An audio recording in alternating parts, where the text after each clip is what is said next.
O ngayon, ito. Diba? Speaking of dating Pangulong Duterte. Hindi ko na masyadong yung binag na yon. Hindi ko na masyadong pinapanood dahil sabi ko, ano lang ito eh.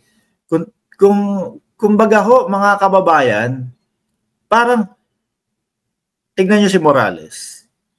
Morales, ano ginawa ngayon? Kumbaga nagpaingay lang. Ang main agenda naman pala ay maging vlogger. Kumbaga siguro wala nang pangalan, makisawsaw na lang ako dito, ganito. Makisali na lang ako dito. Kaya hindi ko na ho masyadong pinukusan ho, mga kababayan. At may nakapagsabi dito, wala daw siya kilalang mga politiko ho. Wala siyang mga kilalang gano'n, ganito, ganyan. May nagsend sa akin itong picture na ito. Panelo. May nagsend sa akin ng mga picture na ito. Sabi ko, nako, na kaninong kampo na naman sila? Nandoon sa kampo ni Maharlika. No? Sino ang pinagtatanggol nila Maharlika? Dating Pangulong Duterte, mga kababayan na naman. Paano yan? So eto mga bossing, hindi na naman mawawala sa isipan ng taong bayan. Na kaya ba? No? Kaya ba? Kaya ba? Lumabas itong binag na to. Baka nautusan na naman. Kasi ho, mga bossing, hindi ho tayo magtatanga-tangahan dito o mag-aanga-angahan kagaya po nung mga pulburon, nung mga ano tawag dito, OTAP vloggers, OTAP supporters, no mga bossing? Ang iniisip ng taong bayan kung bakit ho nagkukukuda si Maharlika doon, utos ng dating Pangulo. Hindi ko po sinasabi na direkta na inuutos. Pero po, malamang sa alamang, mga kababayan, yan din po ang iniisip ng taong bayan. Baka ito inuutos ng dating Pangulo no? Hindi naman pwedeng sabihin na si Maharlika ang nag-utos sa dating Pangulo. Mas mataas ang level ng dating Pangulo. Tapos makikita ho natin yung mga ganitong litrato. Mga kababayan, sasabihin, wala akong kakilalang mga politiko o kahit ano. Sa atin ho, mga bossing, uulitin ko, hindi natin sila pinagbibintangan mismo na inuutusan nila. Ano po? Pero hindi po nila maiwawaglit sa ating isipan, mga bossing, na sila-sila lang din po ang gumagawa nitong mga ito. Na sila-sila din po ang gumagawa ng issue o ng ikasisira ng ating Pangulo. Mga kababayan, Kaya naman po dito sa mga gawain, sa mga ganito, pwede ba ito na kumbaga sinasabi, kagaya ng sinasabi ni Roque, nagkataon lang o yung mga ganon? Hindi no? Ang dami pong mga ganyan, mga kababayan. Kaya ho, mga bossing, lagi ko sinasabi sa inyo, lagi naman ako madaming sinasabi sa inyo, no? Huwag nilang sisisihin ang ating presidente, ang gobyerno, kung bakit ho tumatabang ang panlasa ng taong bayan sa kanila, mga bossing.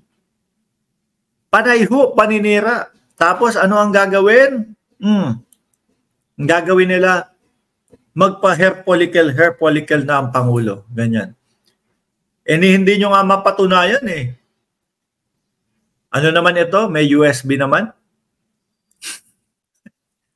Asan ba yung USB?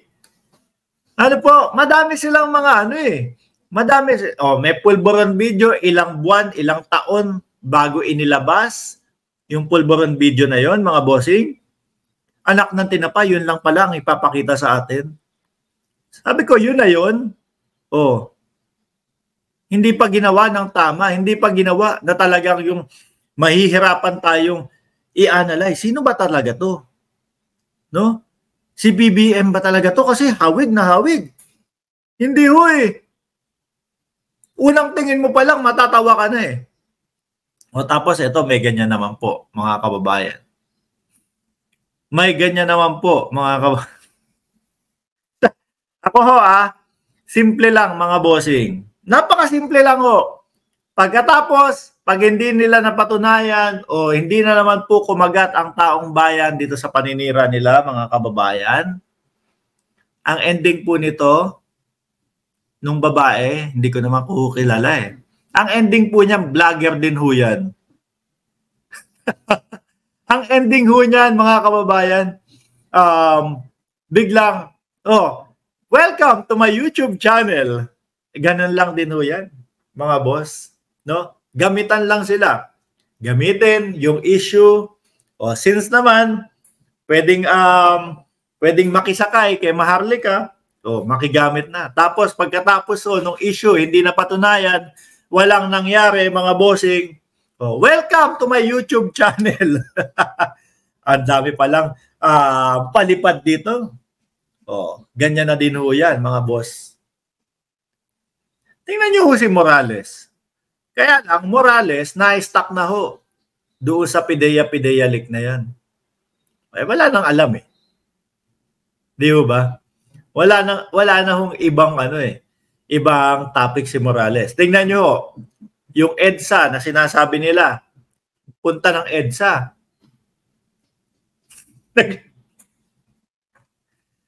Mga hinayo pa kayo? Meron pa kayong nalalaman? Meron pa kayong nalalaman na magmamarcha daw po sila sa EDSA. Milyon daw po. Isa lang yung nakita ko dun, kalbo pa. No. Payaso yata. Ngayon sila na ho ang nag-aaway-away. Mga kababayan.